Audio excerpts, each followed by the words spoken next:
Hello YouTube, this is Morgan, Airspeed Prime here with my next The Promised Neverland anime review. This one's going to be for Season 2, Episode 6. So we've got past our recap episode sort of break week and we're back into the story. And yeah, Norman is back, so we of course get the explanation on Norman, how did you survive? Where have you been? What's going on here? So this episode gives us quite the information dump. Norman, again, it's all told to us. It's pretty accurate to the manga. The manga includes a few flashback panels. They don't fully go into like telling the full story in flashback, and that even by the end of the series I still feel like, yeah, I would have liked to have explored what exactly Norman and co went up to, like a full side story type thing. I wouldn't mind having gone into depth on it. So, you know, it's somewhat accurate that it is a tell not show moment, when of course the rule of storytelling typically is, you know, show don't tell. But of course they do a lot of telling here with, you know, the manga at least uses a few visual aids. They don't really use any here, which has sort of been the way just the season has approached doing things. Even the Sanju Majika stuff, they told it and showed no visuals whatsoever for any of the backstory stuff. And I don't know if that was just a choice or it's just them being a little lazy and just trying to do this as quickly as possible. It's not the most helpful. The whole point of the anime is that it adds an extra visual layer on top of things, yet it's taken a layer away in transition from the manga to the anime. I don't really get that, because there's a few points at which, of course, they could have used a few visuals, in that they explain, like, okay, I was sent to a different farm. I wasn't sent to someone to be eaten. I was sent to the Lambda farm to be experimented on. And they performed experiments that resulted in basically a lot of augmented children, who, like muscle growth, crazy muscle growth and stuff like that. Terrible, terrible experiments that physically, you know, injured and hurt a lot of the kids there. A lot of them died, we learn over the course of this. But Norman and co managed to escape. They had help from another one of these, recruiters related to, the Ratri clan member who helped them out. So Norman has gone through a sort of similar style of arc to Emma, just off screen, and has had a journey of his own. And this episode is about bringing Norman and Emma back together and contrasting the growth of them both as characters. Norman having a much sort of like darker, like torturous, journey of just having to become the leader of his own group of, escapees, and witnessing, I suppose, more of the negatives of demon society than Emma has. Whereas Emma's journey has led her to actually meet and gain a sort of connection with Sanju and Majika, two very unique, special kind of demons who they befriended. And she understands that a lot of demons in the world are just normal people. They are just the equivalent of just the standard, people who make up most of demon society. We haven't got into the full details on the fact that it's actually the demon nobility that's actually the real problem and stuff like that. You can sort of figure it out from a lot of the details that is presented here, because we get the explanation on why do demons eat humans. Is it a requirement or what? And as far as Norman is aware, it is, but there's an exception, and that's probably one of the most interesting mysteries in the show. So we get the explanation that demons need to eat humans because demons as a form of a life form adapt to what they eat. They sort of become, to a degree, what they eat. So demons who eat humans, and specifically human brains, gain intelligence and sentience. This explains, I suppose, the contrast between the sort of demon beasts that we've seen at times and the intelligent demons who can speak and talk and basically act like humans. So some of them eat humans, high-grade children, of course. That explains the requirement of the farms to have the the kids develop mentally very well. The bigger the brain, the more intelligent the human is, the higher grade the meat, the more benefit the demon that eats it is going to get, so the more intelligent they are. And obviously, from the context of pretty much the last episode, we get that the standard people in demon society just are lucky to buy a human hand here or there, or just a mass-produced human. But the high-ups in demon society get the high-grade meat, and so it's not just this case that the high-ups in demon society have everything. They also have a sort of monopoly over, effectively, the intelligence of the population as well, through controlling the food supply. They haven't gone into explaining that yet, but all the details are here to kind of get that across. And it highlights this really interesting theme and depth of the Promised Neverland story, in the sense that I think a lot of like anime-only people with this episode are going to be like, actually, there's quite a bit of meat to get into in this episode. Some of the mysteries, they present some information where you can start to form some theories based off of what's presented here. And that all works because it's a relatively good adaptation. Again, I think visually they should be doing a whole lot more because it is the anime and they're doing even less. And that is a problem with the adaptation. In addition to the fact that a lot of this doesn't hit as well for me in the anime because we're lacking in context to a lot of stuff that happens before. But that's more about what happens later. The explanation of what Norman's been up to and the explanation of, the requirement of demons to eat humans, that's all fairly accurate, minus some of the visuals not being shown here. But anyway, so that explains the importance of human brains. But if they don't eat humans, they degenerate, basically. They turn into these mindless beings, and Norman has actually found a way to create a poison that does that just through poison. So this is a way to defeat demons, is by creating a poison that forces this thing upon them. Something that usually sort of caused by starvation is now a poison. And Norman's plan is to basically infect the entire demon population with this poison so that they all degenerate and, I suppose, basically kill themselves off that way, and basically achieve a place for humans to live by basically taking over the demon side of things. Because again, we have learned we are in the demon half of the world. So technically this, according to the promise, is the demons' land. Like, the humans aren't, at this point, don't have a claim on this necessarily. Whereas Emma, of course, wants to just transfer into the human world, so she's at least with the right people. And this is where we start to get into, I think, some of the more interesting stuff from a character point of view, some of the stuff that I think really gets the character arc development going in the manga, but also the part at which I think the anime adaptation begins to not feel as good, when otherwise this has been a pretty strong episode, I think, is that you are creating this dynamic of Emma's perspective on demons versus Norman's perspective on demons, and how their experiences before that inform that. The problem is that the 6 episodes, or I suppose 5 episodes so far this season we've had with Emma, have shown very little.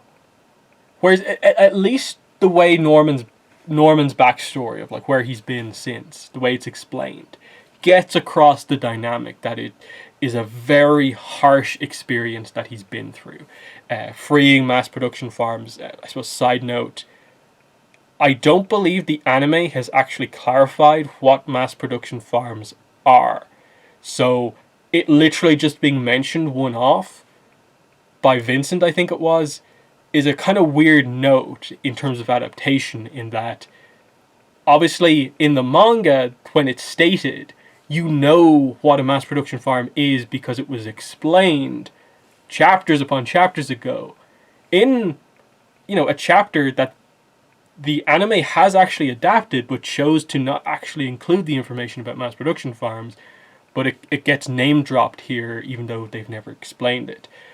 Really, really weird in terms of like they're cutting stuff out, but they're not actually adapting what they then go to afterwards to account for the fact that you skipped over the explanation of this. But, anyway. So we have this idea of Norman's, more tragic, negative view on demons and how it could possibly form. He has seen the real negatives of everything. Whereas our group, in escaping, yes, we ran away from a demon in that first episode, and then we met Sanju and Majika, so we have a little bit more of a positive view on demons.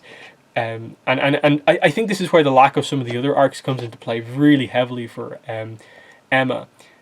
Her not having the sort of really tough experiences of like Goldie Pond and the exact details of Andrew's attack, what happened with Hugo and stuff like that. Her not having the same things that you in a way would say toughened her up.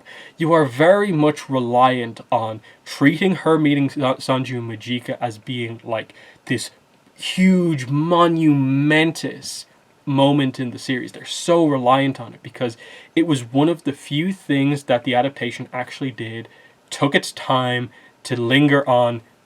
The group meeting Sanju and Majika is important. Look how nice this is. Remember this. These two are important. And it comes back here. And it's great. And it's fantastic that them meeting Sanju and Majika means something. But there's been a year time skip.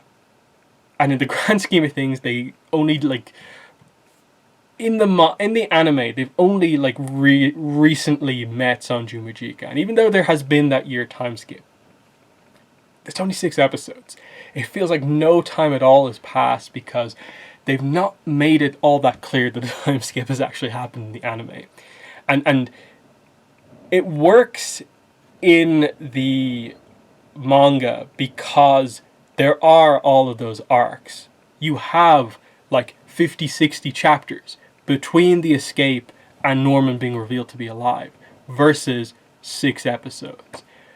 And while I really like ultimately where this episode gets to with the presentation of Emma and Norman and their different perspective on things and the optimism and idealism of Emma, of realizing that no, she doesn't want to destroy an entire society just so they can achieve freedom, because she knows enough about demons at this point that wiping out their whole race is not the way to go about things, versus Norman, who has seen nothing but the negatives, feeling that that is the way they need to go about things. And for the most part, you obviously get the impression she is going to get the support of her group, and Norman, of course, has the loyalty of his group. Barbara, Sislo, Vincent, Zazie, they all agree with Norman's perspective because they've been with him the whole time.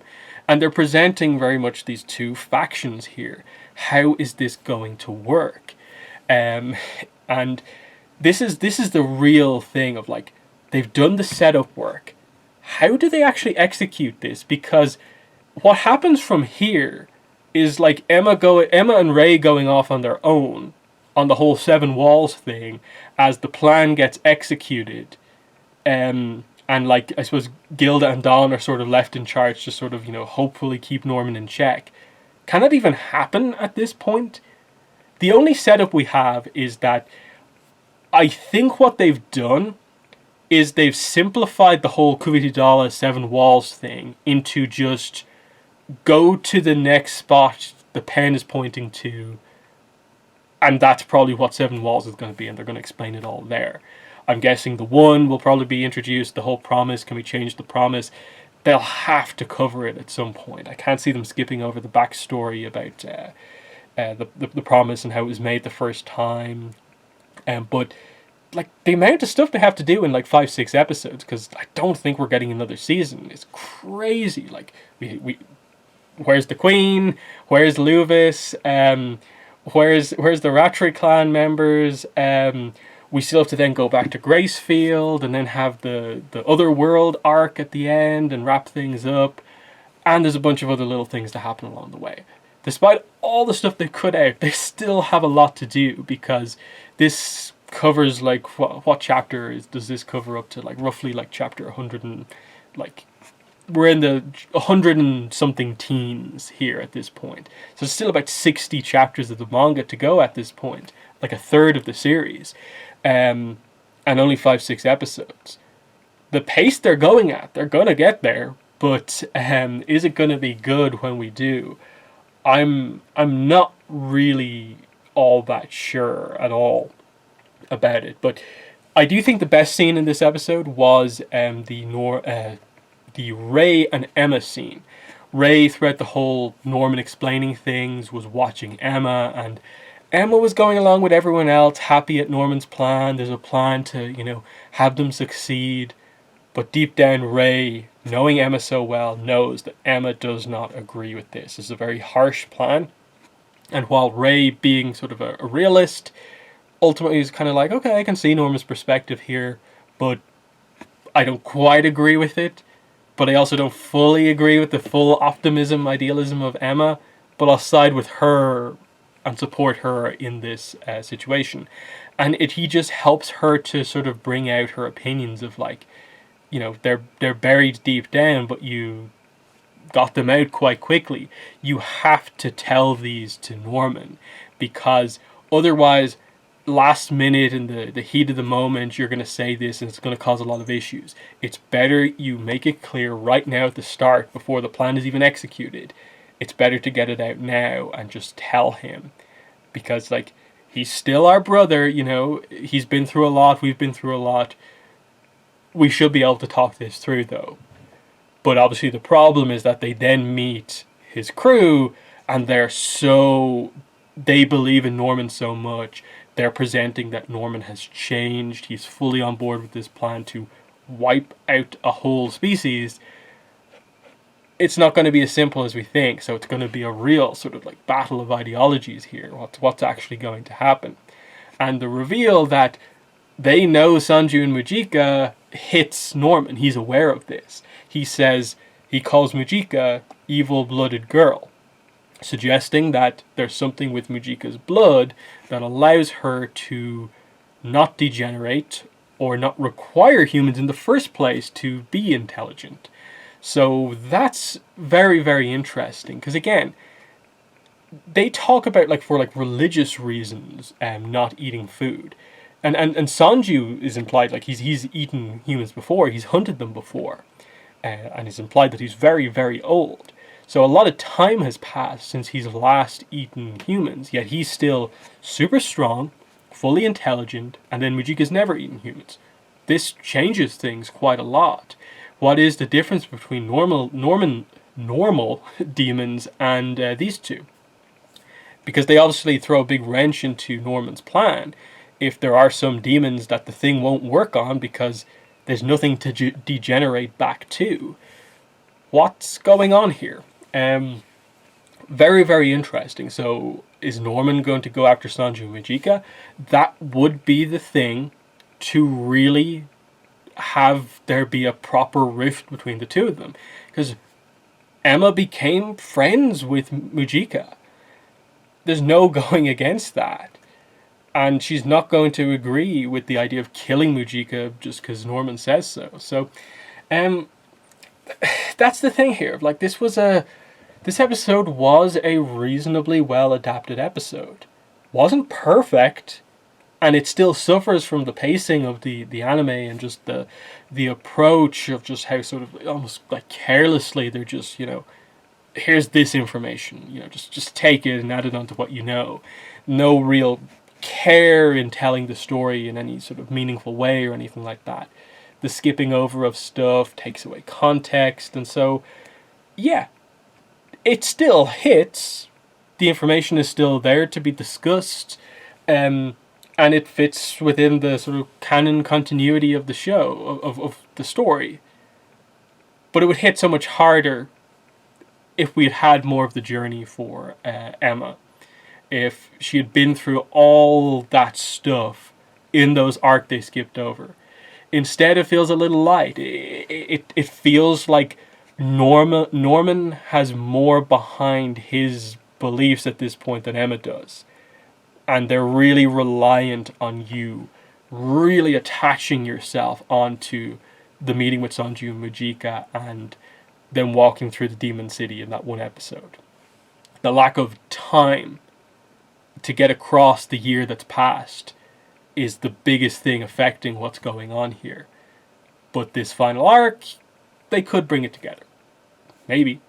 But you are not going to, I think, get most manga fans back on track because you've taken away so much. So, yeah. Again, I still want to be fair and review things properly because that's what I want. I don't want to just come on here and just complain that, like, manga did it better, end of story. No, this one adapted things well, fine. But the manga definitely overall is better here because it has the context and it has the build up here and this arc, which is still fine here, just hits so much better in the manga. So, it's such an interesting one. I am excited to just sort of see how they do this. What parts of the story do they keep in and what parts of the story do they get rid of? My guess is that they are going to very heavily simplify any sort of like attack on like demon nobility and stuff like that. That they will, I'm going to guess, take away most of the noble family stuff or just like really throw them in as just sort of like, oh, here's side characters to go along with the queen. And they'll really just focus on like, if we kill the queen, we take down demon society, and they'll just do that. Boom. 1 episode, 1.5 episodes. We'll cover what's happening next. But you're going to have to devote like the core of an episode to resolve things between Norman and Emma. And then you still have to go to Graceful House and do the ending arc. I don't know what they're doing with the one and the promise itself. There's still a bit of, just general flashback stuff to get into. I don't know what they're going to include or not include. But this episode at least confirmed to us they are committing to, we're basically right at the end of the story. Final third, we're here. What are they doing? That's the big question. So there's my thoughts on the episode. In the comments, let me know what your thoughts were, but that has been the video. Thanks for watching, and bye.